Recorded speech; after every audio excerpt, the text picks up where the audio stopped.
I was upset, and then people were calling us upset, and I was trying to figure out what to do about it. This is Lizette Chanock. Clementine, come here, sweetheart. Come here, be a good girl and sit. There you go. Here she is in her backyard in Maryland, giving some treats to her 4 rescue dogs, Joy, Clementine, Johnny, and Minnie. You like a treat too? Are you a good girl? Oh, but here, you missed it. Joy. Back in 2019, she started getting these phone calls from angry customers. When I first found out about it, it was because we got a phone call. Somebody had bought a dog there, was very unhappy. The dog was sick. They wanted to return the dog. The pet store said, call Pet Connect Rescue. They called us, and we had no idea what they were talking about. It wouldn't take her long to figure out what was going on. Lizette is a lifelong animal lover. She worked in animal welfare before taking a break to start a family. And then when my kids grew up to be of age enough where I felt I could go back to work, I wanted to get re-involved. She had such a bad experience with a nonprofit, she decided to start her own. That's why Lizette founded Pet Connect Rescue. The way I was treated really upset me, and I thought this isn't the way it should be if someone wants to rescue an animal as opposed to go and buy one. But now the tables had turned. Lizette was the one people were unhappy with. The customers calling all had a similar complaint. They'd bought a dog from a pet store in California, and they were told it came from Pet Connect Rescue. These customers were mad because the puppy was not the pet they expected. It was almost all medical. Dogs dying, dogs not properly vaccinated before they were sold, dogs with underlying medical conditions that weren't disclosed. Some of the customers were out a lot of money. They spent $5,000 on a dog, and then they were out another $5,000 to help it be healthy. Lizette felt for these upset customers, but there was one big problem. Her organization doesn't sell puppies. Wherever these customers had been buying from couldn't have been from her rescue. But they did have Lizette's name and number. So it was very quickly clear that someone was using our name.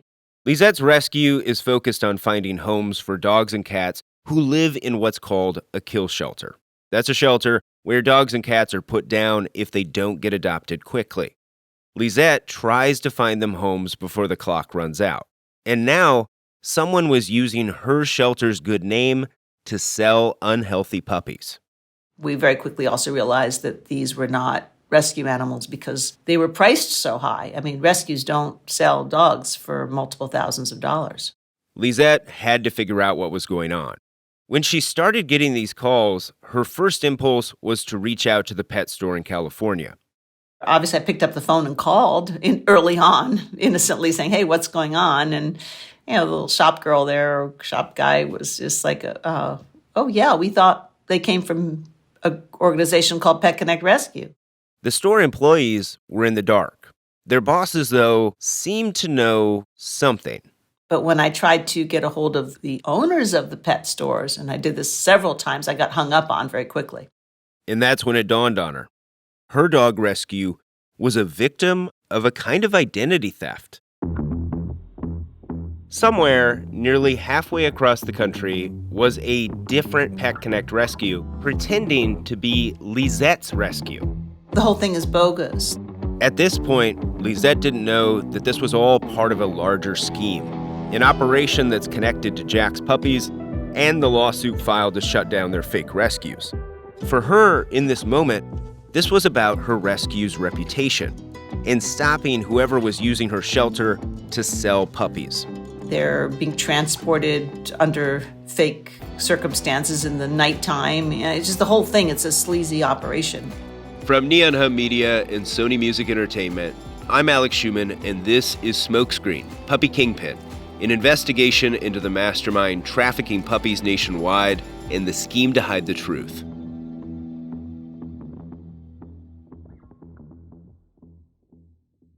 In the last episode, Andrew Cedardall with the Iowa Attorney General's office had just filed a lawsuit.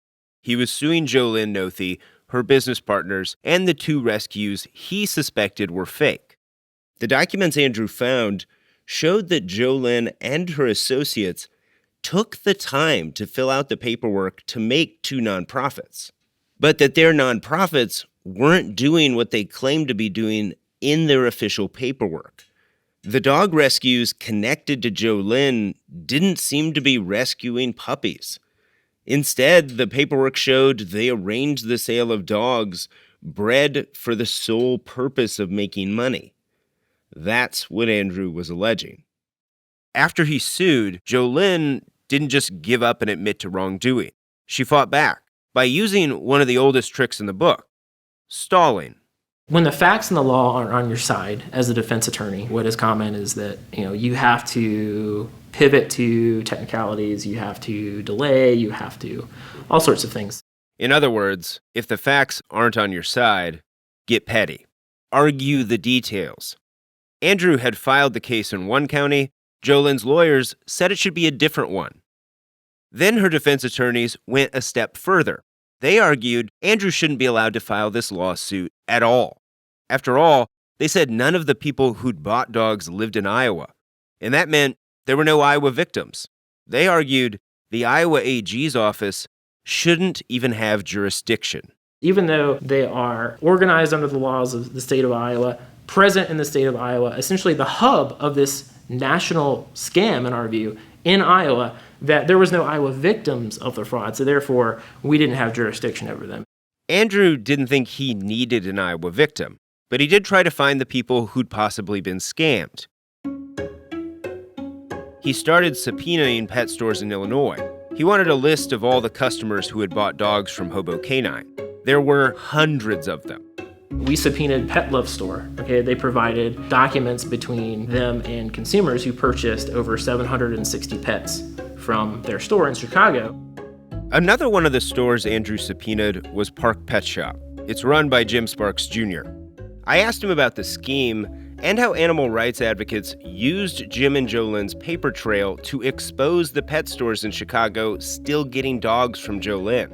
Yeah, they caught you with the CVIs, the health certificates. Right. Yes. Oh, absolutely. Jim handed over customer information to Andrew. According to the court evidence, Jim sold multiple dogs that he got from Hobo Canine, including a golden doodle, for $3,599. Jim told me that he didn't have a bad experience with the puppies he got from Jolyn, and he didn't believe they came from puppy mills. Here's what I do know. When I purchased an animal from that organization, it was guaranteed healthy, and the animals that were coming from there had breeders that were vetted properly. Okay. How do you go wrong there? To you, it was not deceitful. I'm sorry? You were saying that they were rescue dogs, but then like selling them as a rescue dog, Sure. but it's still Sure. coming from a commercial breeder. Right. Jim never really elaborates. He admits to selling dogs from Hobo Canine, but not that customers were misled. But Andrew argues if you tell a customer they are getting a rescue dog and they don't, that's fraud. And consumers deserve more. And so that's part of our case of why it's a deceptive and unfair practice in our view, because no consumer is going to know where that dog came from, and in our view, it's deceptive to claim it's a rescue dog when it's just been brokered. It's not been rescued from anything. The lawsuit Andrew filed was a civil case. He'd looked at his options as an assistant attorney general. Under state law, he couldn't file a criminal case. If it was criminal, Jolyn could go to prison. A civil case is when a victim is usually rewarded some kind of compensation. We typically, in consumer fraud cases, handle them civilly. The criminal burden is a much higher burden. It's beyond a reasonable doubt. And the civil, it's clear, convincing, and satisfactory. Was the case against Jolyn and the others clear, convincing, and satisfactory? Andrew thought so, but it was also unusual. As far as I'm aware, it's the first case by a state AG that has alleged puppy laundering in particular. And that made it risky. Puppy laundering, while similar to other kinds of laundering, was still new. In a novel case, you have to be very careful with how you market the case, frankly, to the judge, because you're asking the judge to do something that has never been done before. And that has a lot of implications on the defendants of our case. It's a lot of money. It's a lot of, the state has a lot of power. And so we want to exercise that responsibly. And when we ask the judge to do something that is unprecedented, you can get pushback. The key thing Andrew said there was that this case would be unprecedented.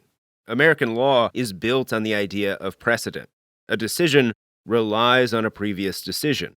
Judges aim to be consistent.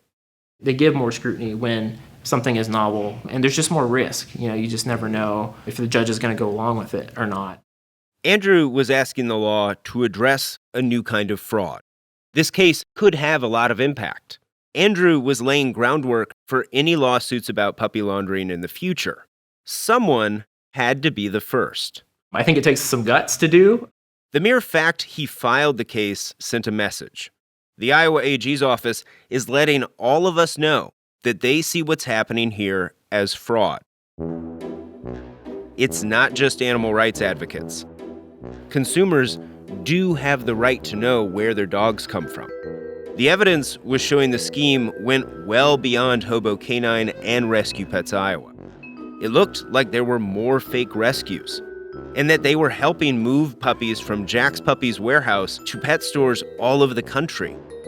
But Andrew could only legally focus on what was in Iowa. A different group would try to cast a wider net. But who would possibly want to take on Jolyn? Perhaps a former preschool teacher who once took on a pet store and won.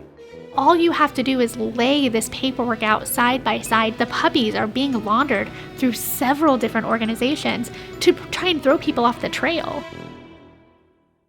By 2019, multiple groups had Jolyn in their sights. Some working on their own, others together were all trying to stop Jolyn. But at the time, none of them knew if Andrew or any of the law enforcement agencies they'd given evidence to would do anything at all. By now, Andrew had discovered Jolyn had opened 2 rescues that he suspected were fake.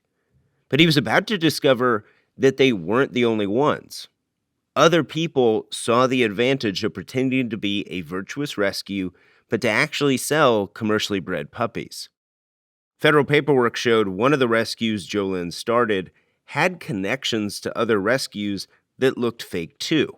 So many, it's safe to say that from here on out, unless I tell you it's a real animal rescue, it's accused of being fake. But let's get back to one of Jolyn's rescues, Rescue Pets Iowa. They were accused of sending puppies to California. This year, California became the first state in the country to prohibit pet stores from selling dogs from breeders. Instead, the law only allows them to sell pets from rescues or shelters. One pet store chain in California was accused of selling puppies delivered from Jolyn's warehouse in 3 of their stores. The Companion Animal Protection Society sent in an investigator undercover. I started my investigations for CAPS on January 15th, 2019. The YouTube video is a little shaky because the camera's hidden, and the faces of the employees are blurred. But you hear the investigator get told time after time these puppies are from rescues. So are they from breeders or are they rescues? These are rescues. They came from rescue groups or like adoptions? All from these a dogs breeder. are from rescues. Okay. We don't have any dogs from breeders anymore. The investigator asks the price, and she's told these rescue puppies go for thousands of dollars. You can hear in the video, one employee says they get from, quote, premium rescues. Well, we get them from a premium rescue, so it's not cheap getting them into our store. Yeah, it's transportation costs, medicine costs. At one point, a store employee essentially admits to the undercover investigator what is happening. The audio is a little muddled, but you can hear her say, "We're not allowed to use the term breeder anymore." We're no longer allowed to use the term breeder anymore. But it's like you work with a rescue organization that like vets the breeders and stuff? Pretty much. The investigator asked, "You work with a rescue organization that vets the breeders?" And the employee answered, "Pretty much." At the same time Caps is getting these videos, Mindy Callison is also on the case. She's the one who tracks puppies Jolyn's shipping across state lines. And at this point, in 2019, she'd tracked puppies going from one of Jolyn's fake rescues to those same 3 stores in California. Mindy also had volunteers go into these pet stores to take photos of the so-called rescues' names. Because in California, the way their state law was worded was that you had to write the name of the rescue on the cages. So it said Bark Adoptions, it had the birth date of the puppy, it had the city, and anything else about the breed of dog. The names on the cages were two totally new rescues, Bark Adoptions and Pet Connect Rescue. They both appeared to be fake, and the paperwork tied them back to Jolyn and Jack's puppies. There's even one email where they arranged to pick up puppies from Jack's headed to Bark Adoptions, even though the puppies are supposed to be coming from Rescue Pets Iowa. Mindy had found records showing how puppies were being moved from Iowa to Missouri and then to these pet stores in California. At the root of it, no member of the public wants to buy from a puppy mill. Like, no one wants to know their dog was born in a puppy mill or that their parents are still suffering in a puppy mill. So these stores and these fake rescues are making the public feel like they're doing the right thing. Mindy felt like something needed to be done. Back in 2019, she'd talked to Andrew, but she didn't know the inner workings of the Iowa AG's office. Sometimes prosecutors take a look at the evidence and decide a different case might be a better use of their time. But Mindy didn't want to risk letting this stand. None of the animal rights groups did. So Mindy's organization, Bailing Out Binge, teamed up with the Animal Legal Defense Fund. One of their managing attorneys is a lawyer named Danny Waltz. We really have a strong foundation for understanding how the scheme works. Danny is talking with me from his home in D.C., where his family has their own rescue dog named Tippy. Danny and his team at the Animal Legal Defense Fund spent a year and a half investigating Jolyn. It was only through discovery in that case that we learned the real sort of central figurehead through which this scheme really emanated was Jack's. That's when Mindy and Danny's organizations decided to file a lawsuit together. They filed on March 5th, 2019, accusing multiple people and businesses of working with Jolyn to mislead customers in California. They actually filed their case 2 weeks before Andrew filed his. Unlike Andrew's lawsuit, theirs directly accused Jolyn and her associates of getting dogs from puppy mills. California decided that it did not want to contribute to puppy mills anymore. The problem with making those laws work was that these fake rescues seemed to be popping up like weeds. Originally, it was thought there were just a few in the Midwest. Mindy was finding them throughout the U.S. And now there are more popping up across the country who are also IRS charities. Danny and Mindy's teams included 2 of these new rescues in their lawsuit, and the chain of pet stores selling puppies in California. One rescue they accused in their lawsuit was a new rescue I mentioned earlier, Bark Adoptions. They believed Jolyn was selling this fake rescue puppies. By filing their case, Danny and Mindy's legal teams could demand information from Jolyn. We were able to subpoena Jack's as part of the unlawful scheme that we started to uncover in that case. Jolyn's lawyers fought them on this. Interesting thing about that was that we actually had to fight that subpoena all the way up to the Iowa Supreme Court before Jack's would actually produce documents to us. Some of the documents Danny got described in even more detail how the dogs would be taken to California. They were then trucked by Subject Enterprise, which again is run by the nephew of Jolyn Noethe, the several-day trip from Iowa to California, during which, just as the cost of doing business, puppies would die, and that would just sort of be marked as we lost another one. Can you imagine having to treat dead puppies as just another day on the job? The puppies Jolyn delivers start their trip from her warehouse near Britt, Iowa. Jolyn explained how it works in a deposition I got a hold of. She said every Sunday, vans of puppies head out on their routes. Once they're ready, they pull away from her gray windowless warehouse down a driveway before turning onto a gravel road. The puppies are usually kept in cages in the back and probably can't see the endless waves of corn they're driving past as they head all over the country. I've looked at maps of their delivery routes. They show a puppy could travel 1,800 miles from the warehouse to the pet store. The delivery company's own notes document how some of the puppies don't survive the trip. their death wasn't just something Danny and Mindy uncovered. The transportation company itself acknowledged that at least 3 puppies have died en route. 1 puppy was dropped, another puppy died on a West Coast truck, and a pet store refused to pay for a different puppy that died in transit. The company delivering these puppies was Subject Enterprise.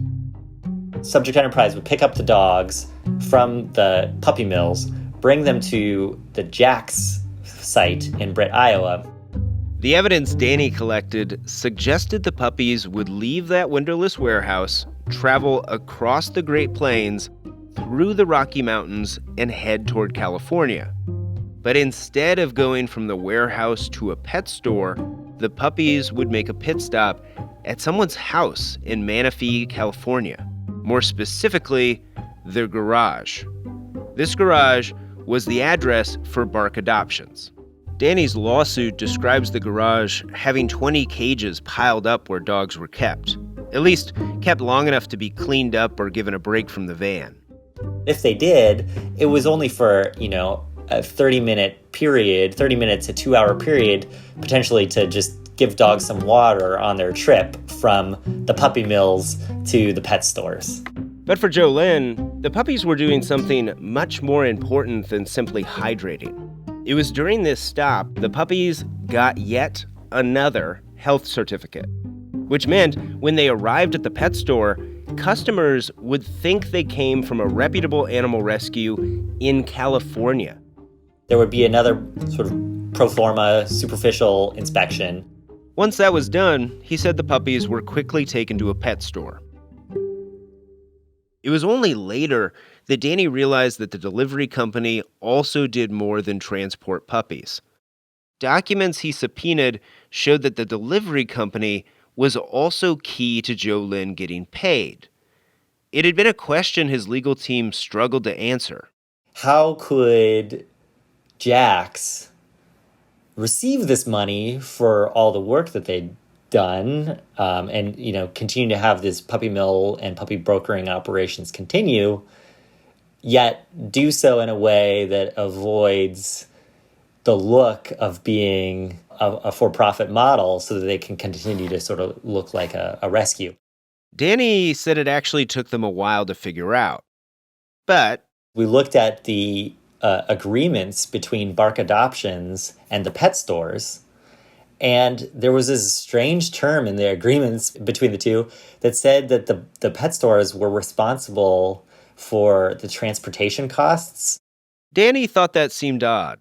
Which just didn't make any sense to me, why you would have a contract between 2 parties that then says, but make sure you're also paying this third party.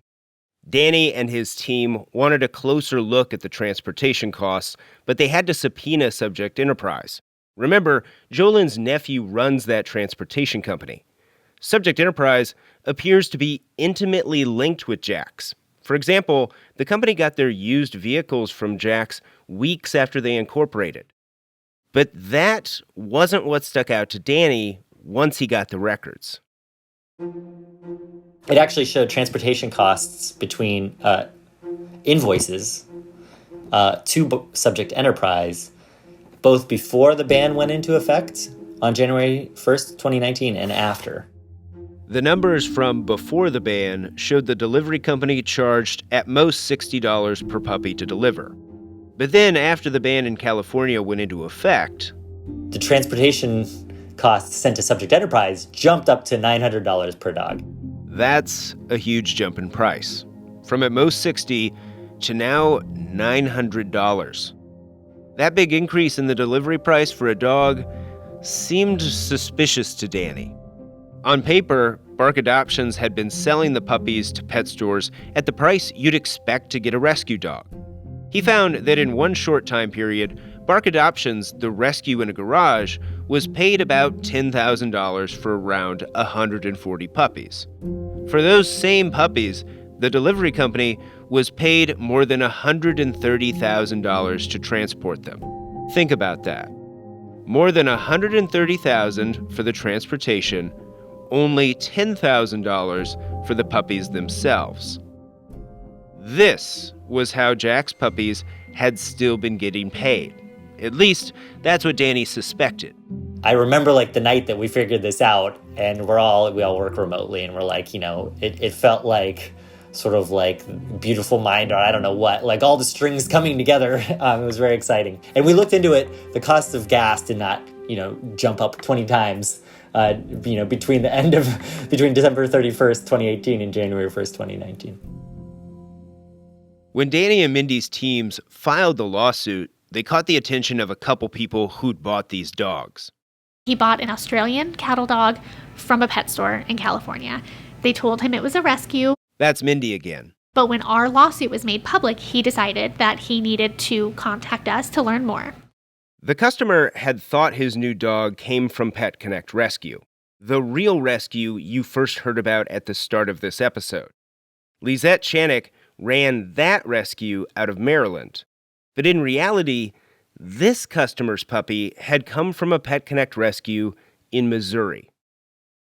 And I was able to go back to my records and find that his dog was sold to Animal Kingdom in California through Pet Connect Rescue in Missouri. But it was labeled as coming from Bark Adoptions in California. So this puppy was laundered from the pet store to Bark Adoptions to Pet Connect Rescue in Missouri, and then we found the microchip number popping up on Rescue Pets Iowa CVIs. Does your brain hurt yet? It's a lot to follow. But while all the names can mess with your head, the scheme is straightforward. Jolyn and her associates were accused of funneling the puppies through multiple fake dog rescues. If you think of that Breaking Bad analogy again, and how the car wash cleans the drug money, these fake rescues clean the puppies. And what these lawsuits laid out was that the puppies were getting cleaned again and again and again.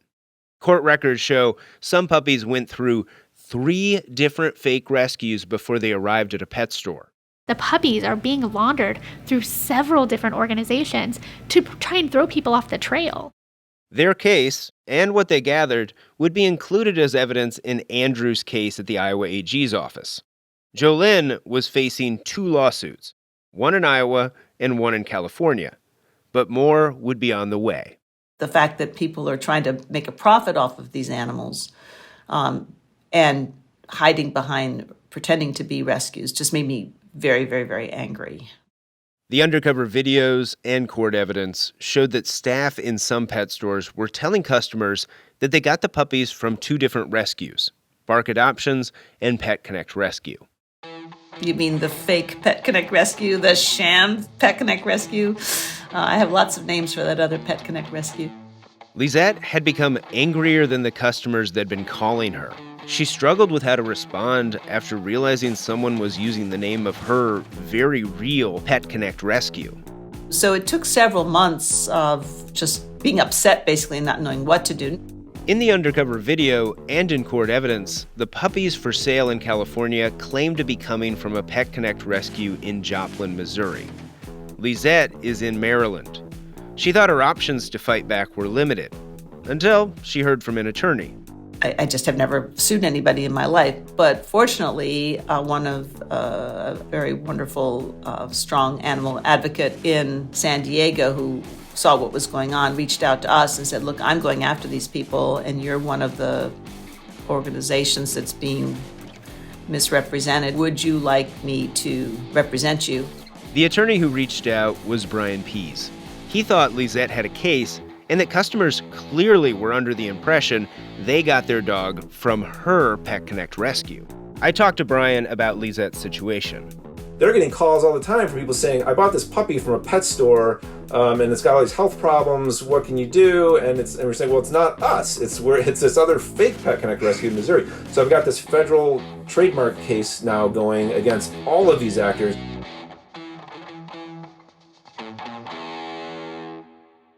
Brian filed a trademark case on Lizette's behalf against the Missouri Pet Connect Rescue. They denied the accusations against them and claimed in a deposition that they did check to see if the name Pet Connect was being used, but only with the state of Missouri. And they made the mistake of using our name, probably figured we were some small group and would never know. And they didn't know they were going to be dealing with me. Lizette's lawsuit is now the third to accuse rescues with connections to Jolyn of wrongdoing. As it turned out, the Pet Connect rescue Lizette was suing seemed to have a direct connection to Jolyn. The Missouri Pet Connect had gotten puppies from one of Jolyn's rescues, Rescue Pets Iowa. Jolyn had been signing health certificates for the dog rescue, even though on paper it was run by Russell Kirk, the brother of a man Jolyn dated. Every single person in this is a weird connected piece of this machine. Mindy saw this whole web of players, but none of them would go on the record to defend themselves. I realized I needed to head to Iowa, to the headquarters of Jack's Puppies. I wanted to talk to people who know Jolyn, and hoped her relatives would change their mind and talk to me. But what I didn't realize was that one of the biggest reasons Jack's Puppies exists is because Jolyn couldn't get along with her sister. The fighting got so bad, Jolyn left the family business. That's next time on Smokescreen Puppy Kingpin.